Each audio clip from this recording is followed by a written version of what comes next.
बिस्मिल्लाहिर्रहमानिर्रहीम। अस्सलामु अलैकुम वरहमतुल्लाहि वबरकातुहू। ब्रदरान मन, कैसे हैं आप?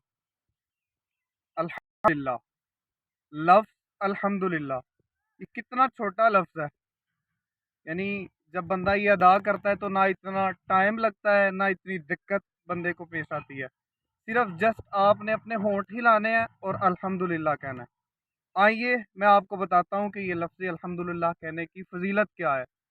मेरे और आपके प्यारे आका दुखी दिलों के चैन, मंठार सरदार सालार, बेकसों के कस और बेबसों के बस, अहमद मुश्तबा जनाब सैयदी हज़रत मोहम्मद मुस्तफ़ा सल्लल्लाहु अलैहि वसल्लम ने इरशाद फरमाया कि अल्लाह ताला की ज़ात ने फरमाया, क्योंकि ये हदीस कुदसी है ना, तो अल्लाह ताला का फरमान है और रावी मुस्तफ़ा सल्लल्लाहु अलैहि वसल्लम है।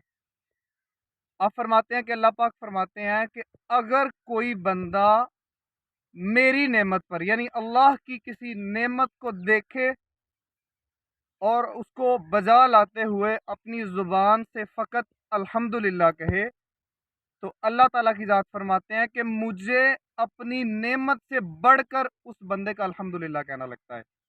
अल्हम्दुलिल्लाह, सुभान अल्लाह, ये कितना ही प्यारा लफ्ज़ है। इसके अलावा बंदा एक मरतबा अल्हम्दुलिल्लाह कहता है तो जन्नत में उसके महल की एक ईंट लग जाती है।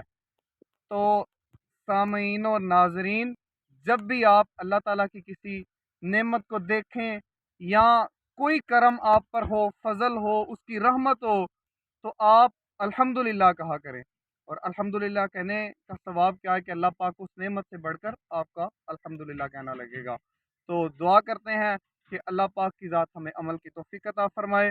वस्सलाम।